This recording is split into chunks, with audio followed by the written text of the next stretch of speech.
Yo, we back, week 10 recap. What's up? First game on the slate, we have Colts and Patriots in Frankfurt, Germany. This was a low-scoring game, finished 10-6 for the Colts, and pretty disappointing game for both teams, I would say. Both teams' defense stepping up.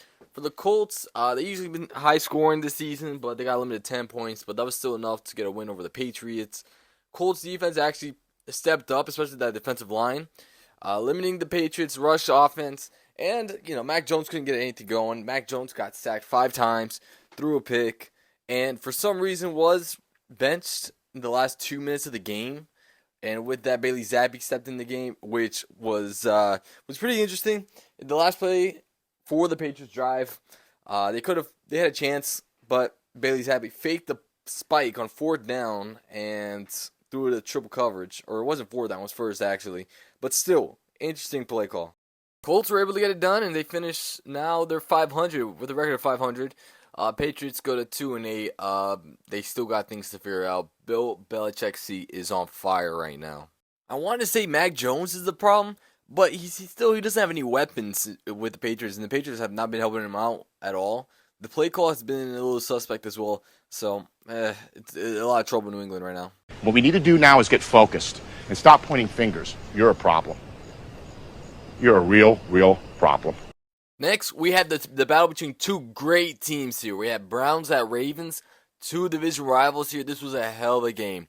The Ravens got off to a hot start with getting the lead to 17-3 after the first quarter, and the Browns had a poor first half. But the Ravens defense really stepped up that first half, though.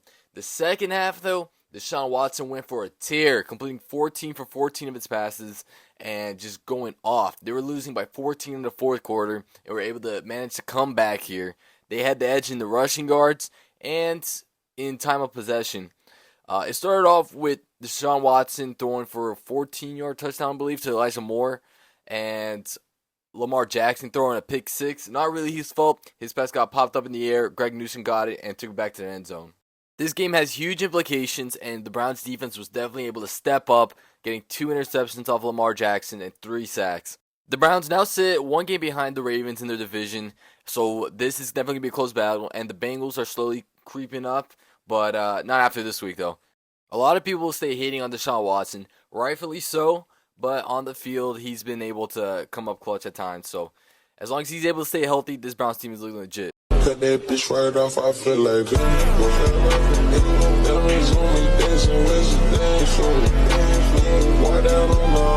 Speaking of the Bengals, we got the Bengals and the Texans here, and this was a pretty good game, pretty exciting game to watch. Now this Texans team is legit, man. CJ Stroud is showing why he's real deal, and may even put himself in the MVP candidate or in the MVP race.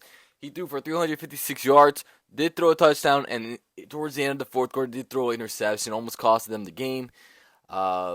Not really, but the Bengals had some opportunities.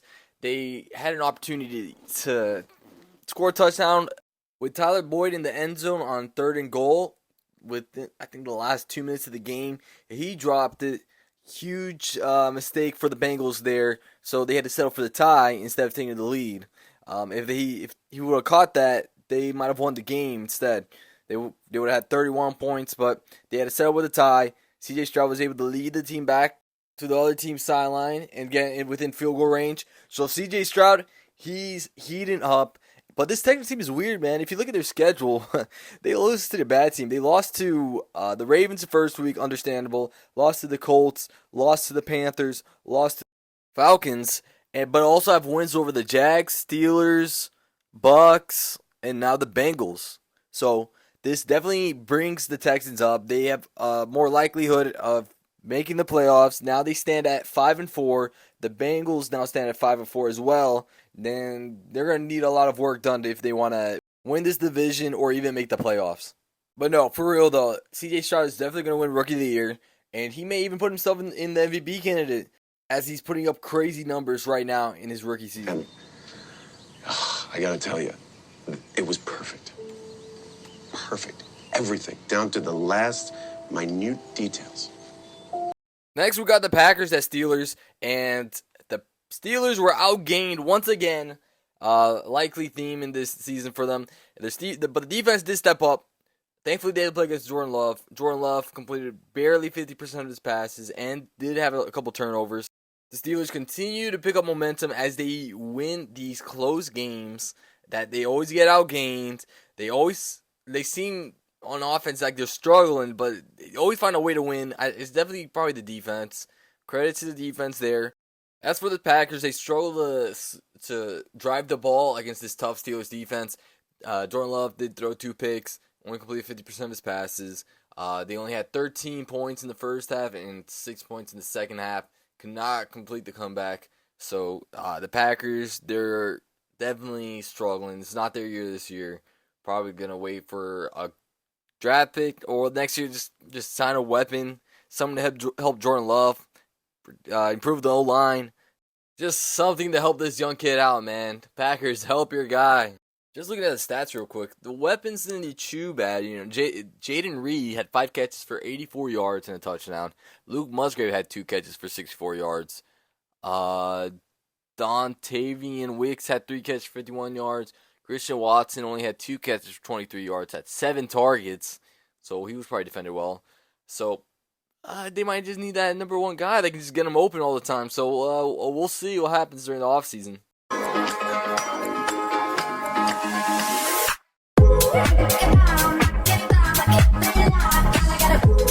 Next, we have the Titans at Bucks, and after getting dismantled by C.J. Stroud, they versus another first-year rookie quarterback in Will Levis and the Titans. And the Bucks defense did a lot better as they got to the quarterback 4 times and got interception as well. Now, just a little bit on the Titans. They lost 4 of the last 5 games, and they just look like a completely different team when they play on the road than they do when they're on the home. So, you definitely got to figure that out. The offensive line for the Titans here was a big issue as the Bucks were able to apply the pressure and limit the run game to 42 yards on 16 carries. On the other side of the ball, the Bucks O-line also had a little bit of trouble, but Baker Mayfield was able to make up for it with his improvisation, however you say that word, as he threw for 278 passing yards, 2 touchdowns, did throw a pick, and got sacked 3 times. As for the rush game, it also did get limited. They were limited to 2.7 rush yards per attempt, but Mike Evans was the receiver with a big game here today. 6 catches, 143 yards receiving, and a touchdown. He did drop a touchdown in the end zone, wide open, but you can't blame him. He's a consistent quarterback. So yeah, the Bucks, they are now 4-5 as they they're 1 game behind the Saints. They're pretty close to leading the division. So they just have to win the next few, catch up with the Saints. As for the Titans, they're 3-6. Last place in the division. Who would have thought? Not looking good. They gotta figure things out. But I believe in Will Levis. I think he's been solid so far. They just gotta fix up that O-line.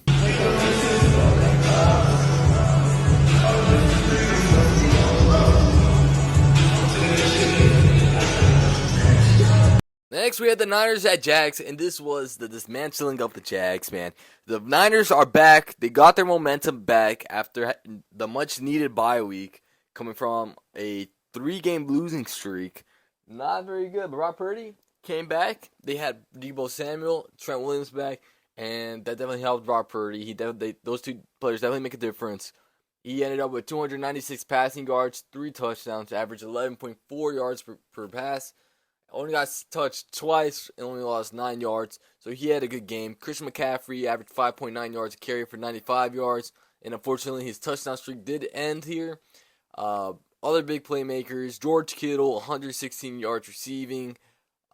Ayuk made some big plays. Christian McCaffrey made some big plays in the passing game. And then Deebo Samuel was just a weapon in the air and on the ground. As for the Jaguars, they failed to protect Trevor Lawrence. He got sacked 5 times. And was able to limit T. Law to only 185 yards passing. Did throw 2 picks.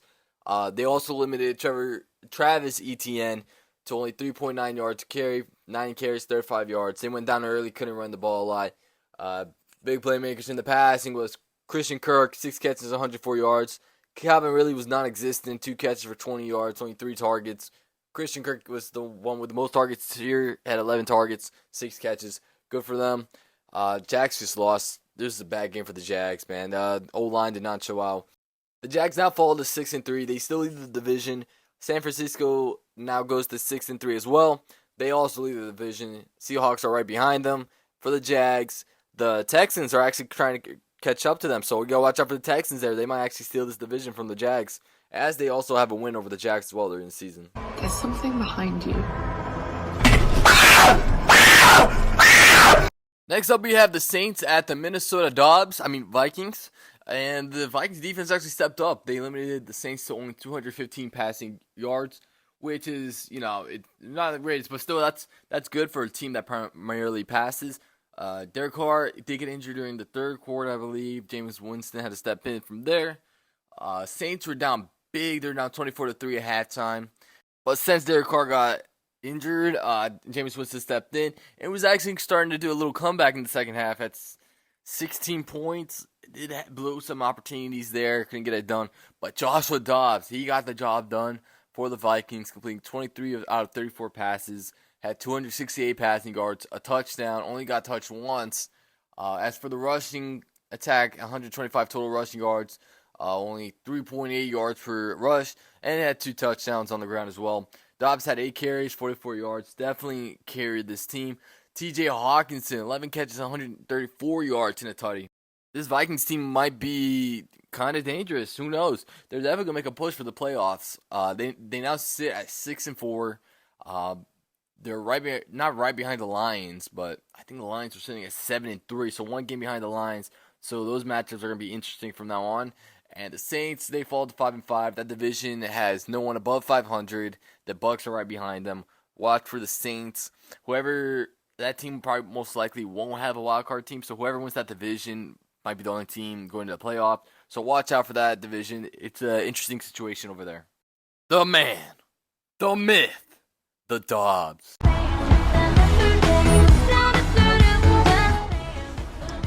It's Brittany, bitch. And I am back. Next, we have the battle between two pretty bad teams, and the Falcons at Cardinals. This is a return game for Kyler Murray. He did a solid job. Had 249 passing yards, did throw a pick, had 6 carries, 33 yards, and a touchdown. It was able to lead this team to a late comeback here in the fourth quarter. This Falcons team is pretty much a mess, man. They only completed 12 passes for 70 passing yards. That's not good at all.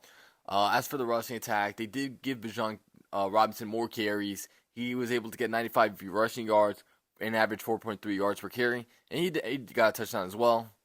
As for the Cardinals, James Conner also came back, had 16 carries, 73 rushing yards, 4.6 yards a carry. Kyler Murray averaged 5.5 yards a carry, and Trey McBride, 8 catches, 131 receiving yards. Look out for him.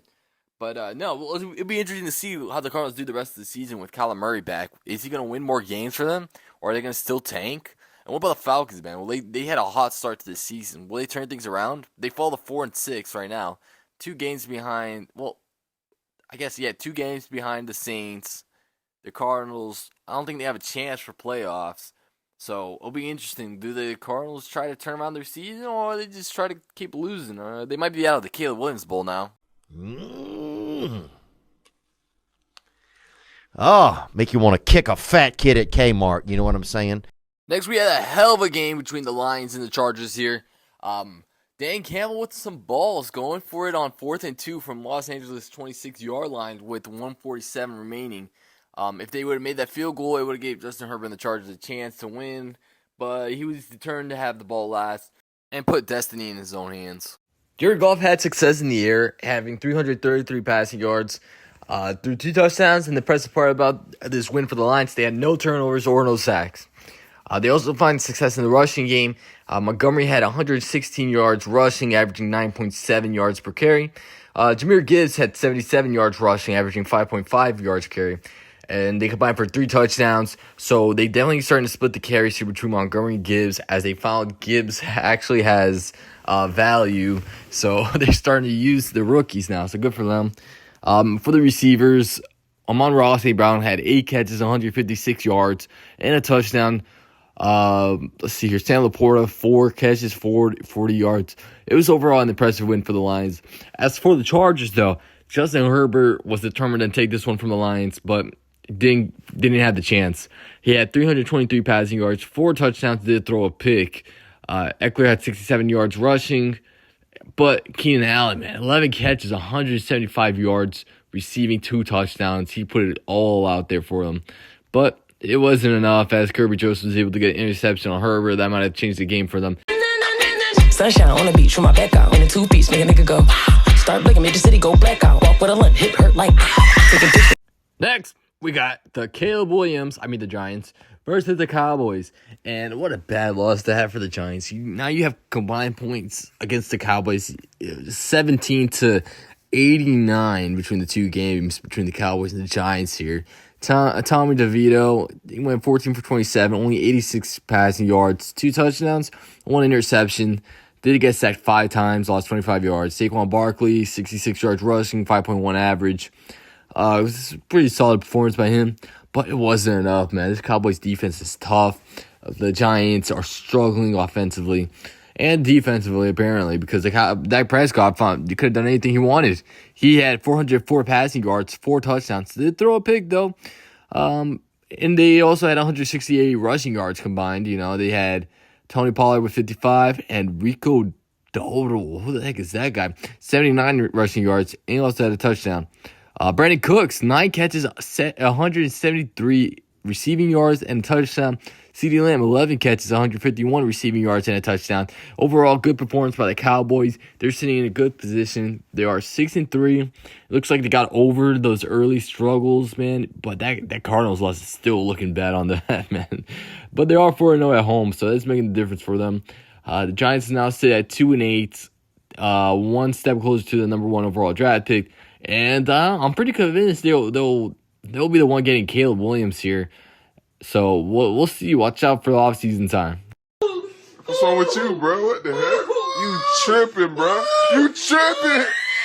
Next, we had another good game. We got the Commanders at Seattle.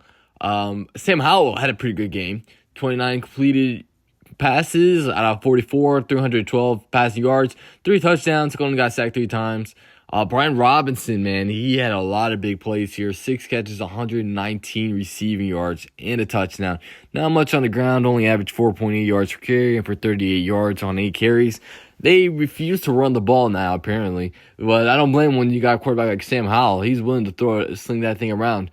But on the other side, you had Geno Smith. He had a good game as well. 369 passing yards, 2 touchdowns. He was able to lead the team on to set up his team in field goal range to win this game in the last second. Kenneth Walker, not too impressive today.